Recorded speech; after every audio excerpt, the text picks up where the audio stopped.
It is one of the most climactic events in all of biblical history. The Israelites had waited 40 years, but now the time had come. It is a poignant moment as they stride across the riverbed of the Jordan, opened for them by the miraculous power of God.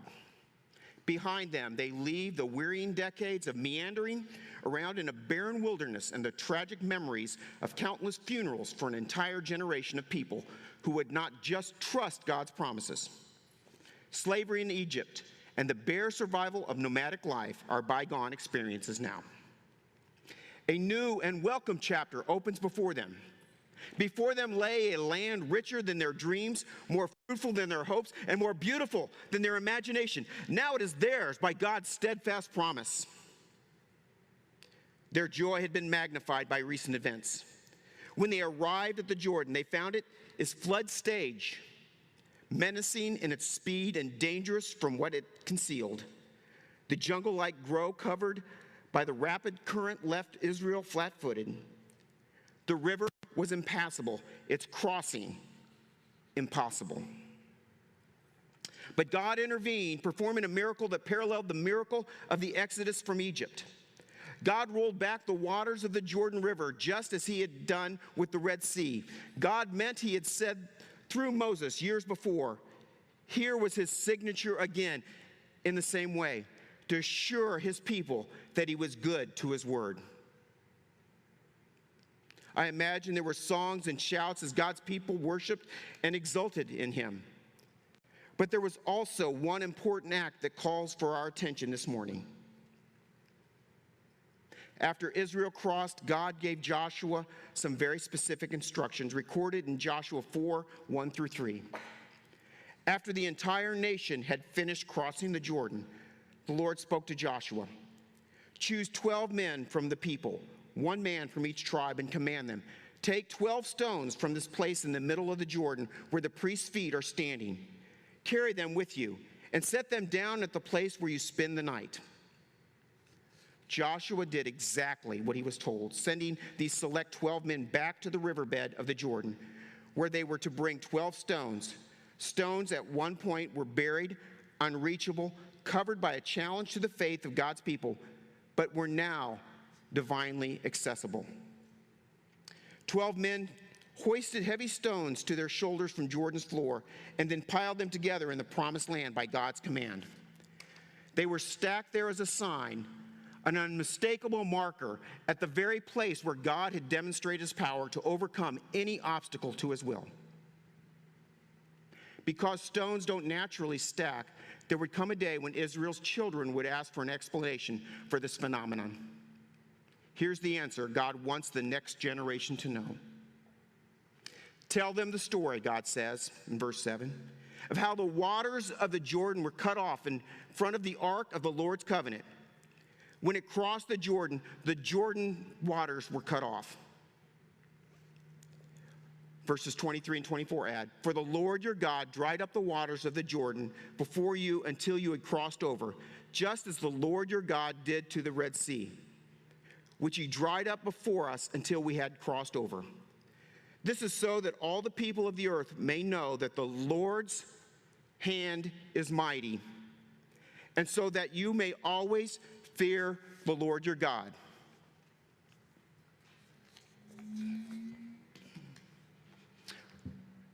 Remembering the stones. Before we get to remembering the stones, a couple announcements I want to make. Very excited. It was just a year ago that my dear friends, the Alangis, Bill and Julia, were baptized, and they're celebrating their 1-year baptism, having them in the audience. And then also have become my dear friends Lynn and Maria Earp, studied through the scriptures that we post on our website, and they decided that they became members of the church about a year ago. So great anniversaries to celebrate today. Remembering the stones. Landon? Not those stones. Not those stones. Remembering the stones. In Joshua 3 and 4, we see an amazing story. A story of God's deliverance A story where God intervened and did so much and wanted the generations to remember. Our month of remembering goes on, and we talk about the stones. Early in the morning, Joshua and all the Israelites set out from Shittim and went to their Jordan, where they camped before crossing over. After 3 days, the officers went throughout the camp, giving orders to the people. When you see the Ark of the Covenant of the Lord and the priests who are Levites carrying it, you are to move out from your positions and follow it. Then you will know which way to go, since you have never been this way before. But keep a distance of about 6 feet, a social distance, no, a distance of 1,000 yards between you and the ark, and do not go near it. Yeah, they social distance back then too. Think about this for a moment. Think about what were the people feeling. They'd been 40 years in the wilderness, wandering aimlessly around. What were they feeling? They were feeling fear, confusion, paranoia,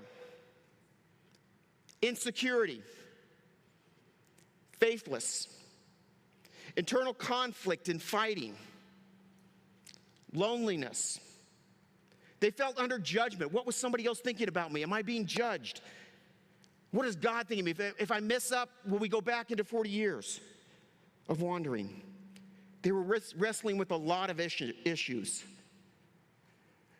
Uncertainty, feeling fear of being blamed. Was it their fault?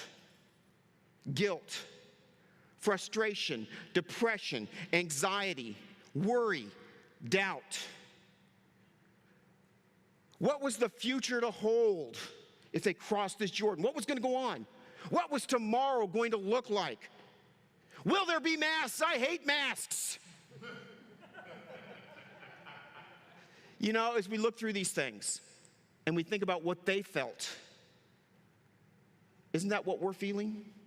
Fear, confusion, paranoia, insecurity, faithlessness, loneliness. Am I being judged? If I get COVID, will they blame me? If I don't get the shot, if I do get the shot, what will they say about me? What's the right thing to do? I feel so guilty. I'm frustrated. I don't know what to do. I'm anxious. What happens when we start society again? What will it be like? We feel the same things. We're wandering in the same wilderness that they wandered in those days. Stuck in the wilderness, stuck in the feelings of things. What do we do? They'd been in the wilderness for 40 years. And finally before them was the promised land. They could look out and think, maybe this is finally over. And God had told them to stay still, and that the Ark of the Covenant would come right before them.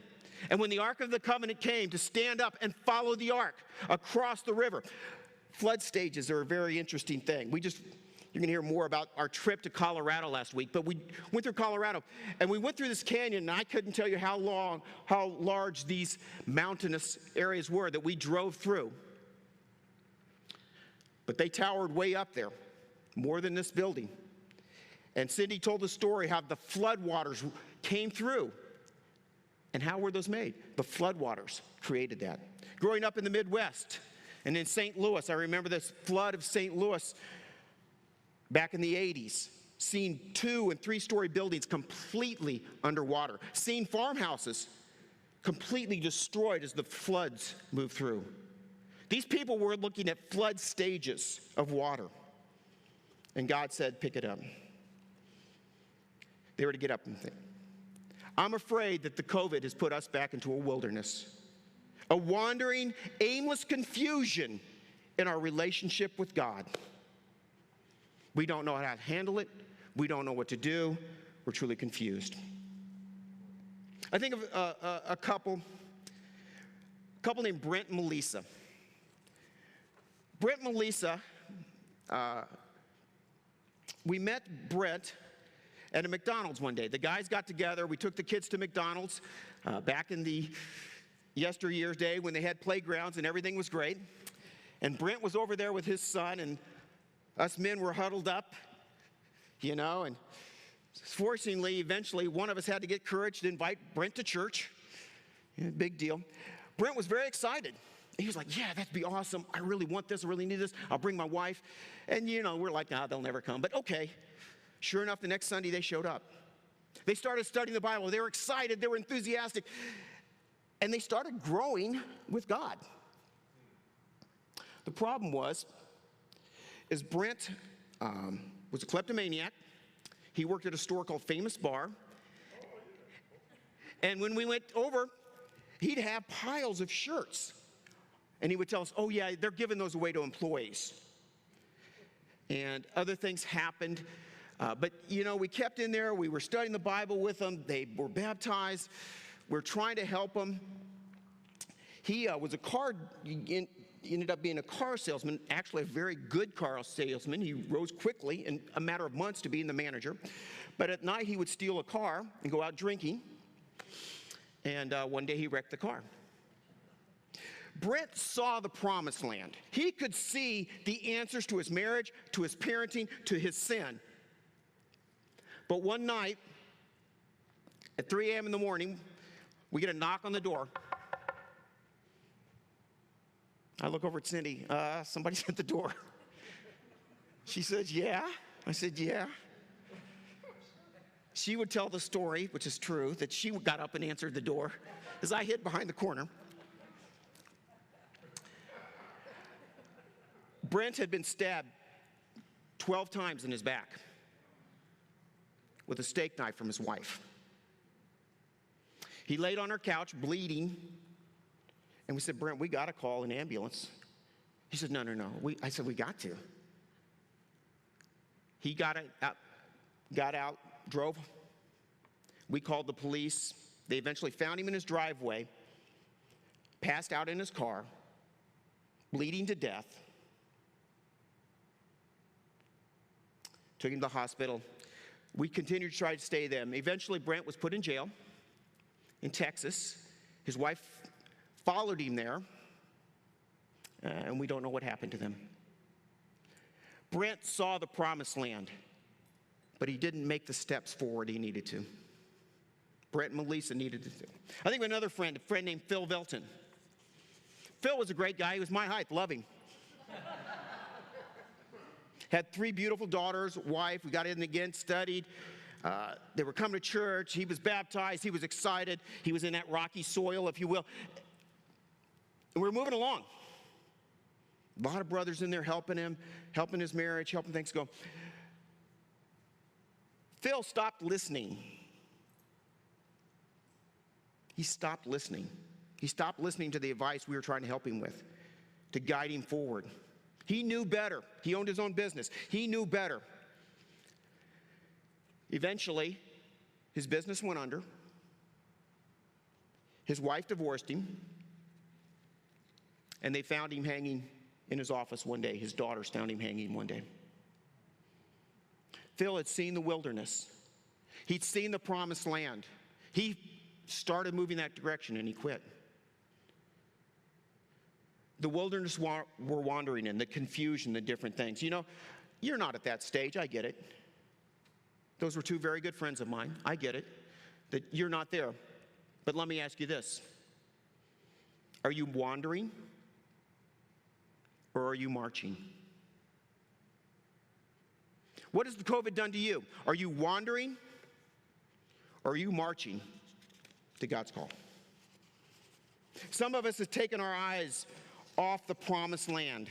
We've taken our eyes off of God. We have allowed the situation to take control. Does coming to church equal your relationship with God? Absolutely not. I get that. Absolutely not. Coming here to the building does not equal your relationship with God. On the other hand, what are you missing? You're missing joy. You're missing the worship experience. You're missing encouragement. You're missing faith. You're missing passion. And look, I get it, and I've heard a couple stories. I understand it is not prudent for everybody to be here. Some of you absolutely should not be making the effort to be here. It would not be the right thing. I want you to understand, I get that. And I respect that. But like Byron shared, I think there's other of us that, look, it's Sunday morning. It would just be a lot easier just to go put it on stream. In fact, I can do it later that day. That it's not a matter that is it prudent or not for you to be here. It's just easier.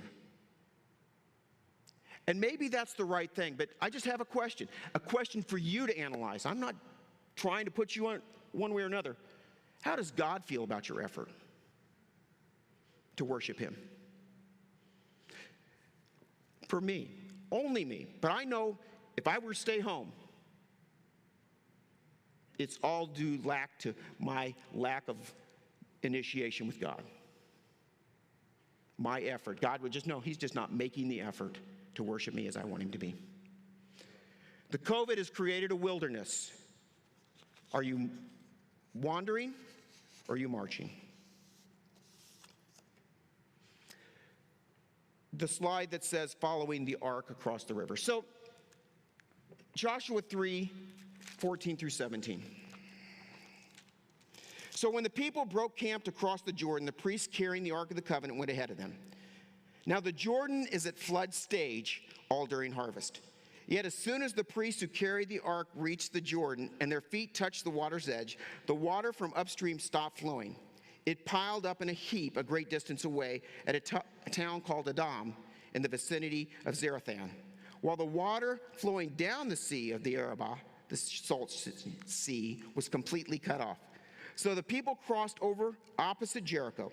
The priests who carried the Ark of the Covenant of the Lord stood firm on dry ground in the middle of the Jordan while all Israel passed by until the whole nation had completed the crossing on dry ground.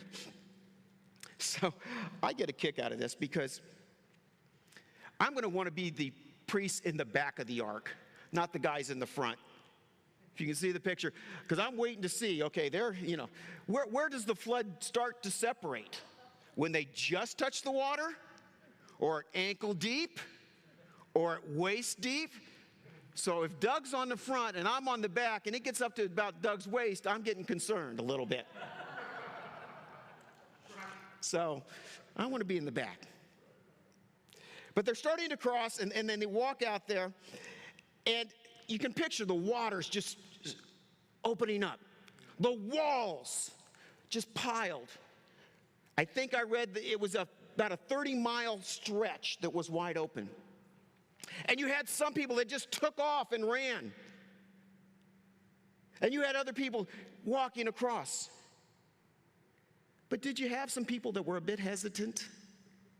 That as they got going, they looked to the right, the wall of water. They looked to the left. And they got a couple steps out there.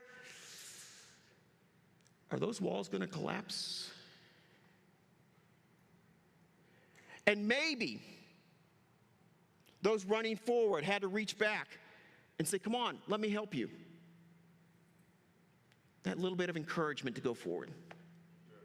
And maybe that person had to reach back and grab somebody else. And maybe there's somebody that wasn't, I'm not going, I'm not crossing, those walls were too big. And they had to reach back. Isn't that discipleship? One person helping another person, helping another person, helping another person. And we've got people just darting right now, taking off, running, Fenton full blast, Lamar taking off. We've got others of us that, I'm coming. And we've got others of us that are reaching out but need somebody to grasp and hold. But the key was they had to step forward. They've got to take steps. They got to move forward to take a step. A year ago, think back, maybe February-ish time. And think back today. Is there something in your faith today that you could do that you wouldn't have been willing to do a year ago? What is it today? I don't know where your faith's at. Maybe you've always been afraid to be an usher, but you're willing now. Maybe you've been afraid to teach in children's ministry, but I can do it now. Maybe ushering's too big a deal, but I can fill communion cups. Maybe filling communion cups is too big. Maybe you'd be willing to put out the cups. Something that pushes you a little forward in your faith with God. I don't know what that is. I'm not ready to invite people to church, but I'm ready to be in a Bible study. What is it that you could do today that would be an advancement on where you were a year ago? So we've got to take a moment and talk about my trip to Colorado. Last week as we worshiped, and Carly was singing her song, Holy, holy, holy, the Lord God Almighty, who was, and is to come. We were sitting on a chair looking out on the mountaintops. Below was a lake. Holy, holy, I just look at these mountaintops, seeing this pond. It was amazing. It was incredible. And on this trip, we took a drive, and this is the time to throw Cindy under the bus. We have to have that moment. We're driving back in the dark. Doug's driving. Doug does all the driving.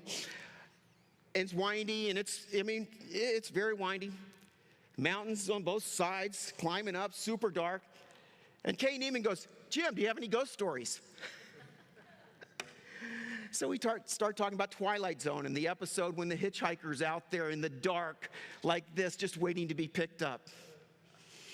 And we talk about Psycho and the woman driving in the rain. And I say, Texas Chainsaw Massacre. And Cindy says, stop it! Kay reaches up and touches her, and she goes, ah! But where we were coming from, two of the most incredible things that have ever happened in my whole life. We were coming back from Indian hot springs. I remember my dad doing it, so I guess I'm old enough now to go to the hot springs. And what they were was they're caves. And they separate the men and the women, and you go down in this cave, and the water's 110 degrees hot. Yeah. And you got these little, they're the size of bathtubs, but they're pockets in this mountain, or in this cave. And you go sit in, some are hotter than the others. And Doug and I go in, and we're sitting there, and we're testing out the waters, and we sit there for 10, 15 minutes. And I get out. It's 110 degrees in the cave with 120 degrees humidity. It's warm. And Doug's a little slow in getting in. I'm a little bit faster, not a lot. But he finally gets in, soaks, and we're sitting there. Finally, I'm going to go take a break, and I go out to where it's a little cooler, and he stays in there. Well, I'm out where it's a little cooler for 5 minutes, 10 minutes, 20 minutes. I think, oh my goodness, Doug's passed out. He doesn't come out. Doug's passed out. So I go in to see what's going on. No lie.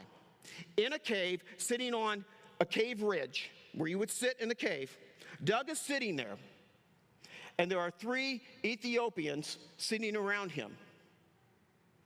And Doug is saying, well, we believe Easter is the resurrection of Jesus Christ, who died, and he's going through the cross with these guys, and these guys are on the edge of their seats going, really? Really? I think this is the most incredible thing I've seen. And Doug's he forgets all about the heat. He's just sharing his faith in his cave. It's like, wow. How cool is that? I actually just kind of step back and go sit someplace else and watch him do this. He's got it handled. He doesn't need my interruption. And he's just sharing his faith about the cross in a cave in 110 degree water and 120 degree humidity. It was so powerful. Is there something you could be doing today that maybe a year ago your faith wasn't ready for? About a month ago, Fenton asked Cindy and I to lead a topic with the staff, maturing adult disciples.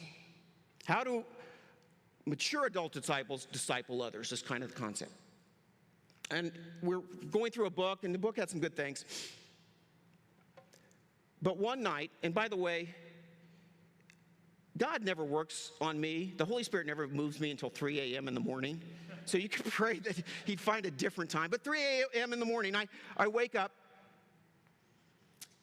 And, there's this whole list of do this, do this, do this, do this, do this, do this.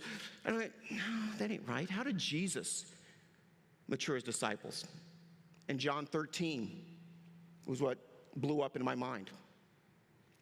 So we had the whole staff over to our house, not telling them anything we're about to do. We said we got this covered. And Cindy and I got out buckets of water. And those poor people had to increase their faith and had to take off their shoes and socks as we washed their feet. And there was crying, and there was inspiration, and there was movement. There was humility. There was bond and closeness, probably like I'd never seen before. Those people were so humble and gracious and kind at the time to be moved. Is there something today that you could be doing for God that maybe a year ago you weren't ready to do as you step out in the wilderness? I think of a woman named Ann Gregory. Ann's my sister. I'd become a Christian. She came home on college break. I came home on college break. And I was excited in my faith. So knowing how open she was. And look at Acts 2:38. You've not been baptized. You're going to hell. That's all I knew how to do. She says, I am not. You are too. I'm not. She marched down to the Methodist church, to the minister, opened up her Bible and said, look here. Why don't we teach this? And he went,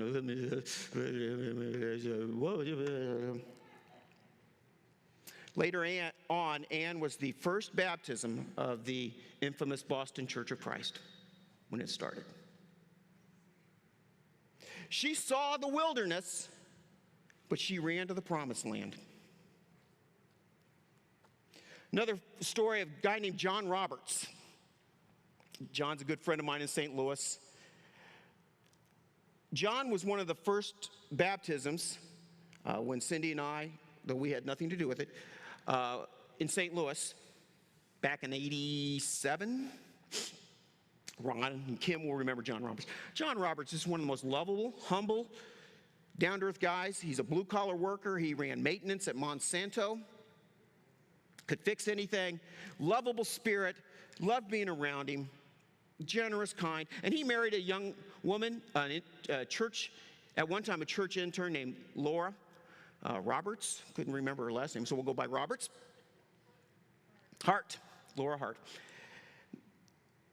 Problem was John had an addiction. He had a crack cocaine addiction that snuck back up onto him. To the point he would tell stories of after they were married, after he'd been a Christian for years, he would go out, tear his car apart, take his seats out of his car to find one little rock. Laura went on a 2-month, 6-month, 1 year, 2-year fast. Not water and food, but a serious fast. And she was not going to give up that fast till John overcame his addiction. John is one of the pillar members, John and Laura, at the St. Louis church. Awesome, awesome man of God. He saw the wilderness, and he kept going to the promised land. Well, the whole story in Joshua 4:19 through 24 is about the stones. On the 10th day of the first month, the people went up from the Jordan and camped at Gilgal on the eastern border of Jericho. And Joshua set up at Gilgal the 12 stones they had taken out of the Jordan. He said to the Israelites, in the future, when your descendants ask for their fathers, what do these stones mean? Tell them, Israel crossed the Jordan on dry ground. For the Lord your God dried up the Jordan before you until you crossed over. The Lord your God did to the Jordan what he had done to the Red Sea when he dried it up before us until he'd crossed over. He did this so that all the peoples of the earth might know that the hand of the Lord is powerful, and so that you might always fear the Lord your God. What were the stones about? Memories. The stones were put there as a memorial so that generations and generations, and even today, we'd be talking about it. It was a memory that created a foundation for now and the future. People are looking for empowerment. People are not finding empowerment in their jobs, in their money. People are not finding empowerment in politics. The world is not empowering them. People are looking for foundation. They're looking for the stones, the memories that can take them back to God and keep them in the promised land, the foundations. Steve Gooch, we need your prayer book. Steve records every answered prayer. It is an amazing book he showed us about a year ago. I wish I'd done it. Every answered prayer, his foundation. We need that. What are our foundations? What is cornerstones? If you look back on the webpage, you will see the foundation of Cornerstone. In the first study, you'll see what we believe and what we base our faith on. Our faith is that we love the Lord your God with all of our heart, soul, mind, and strength. That Jesus is the chief cornerstone. That we hold to the teachings and we are truly his disciples. John 8. That we will deny ourselves and pick up our cross daily. That we'll love one another as Jesus has loved me. That we'll be fishers of men and follow Jesus.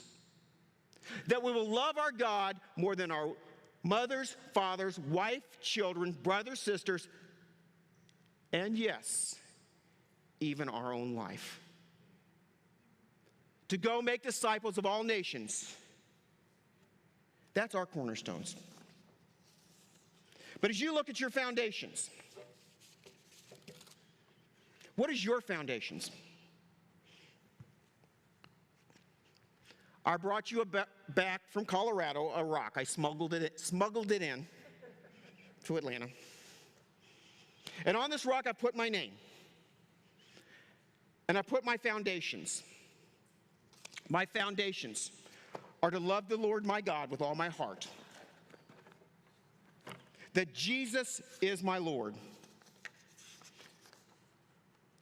That my wife Cindy and my family. My foundation is being thankful. Every day I just want God to know I'm thankful.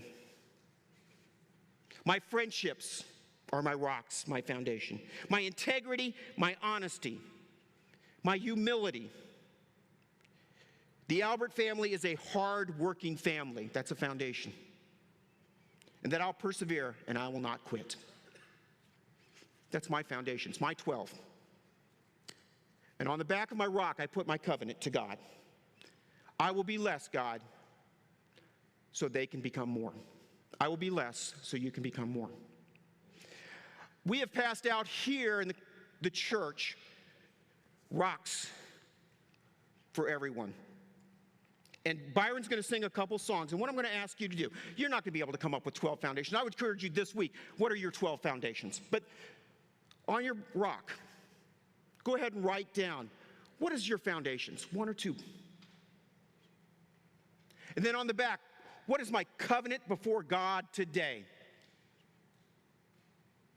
What are your foundations today?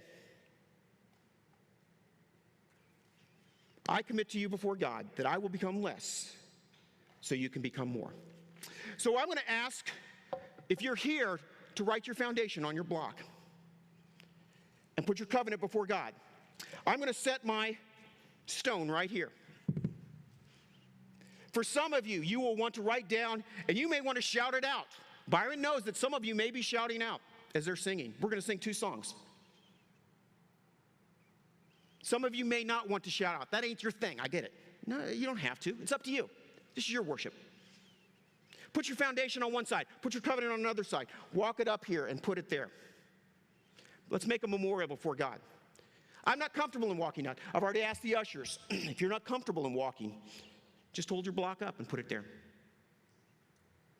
What is your foundation? What are the memory stones for you today as we build this before God? And what is your covenant?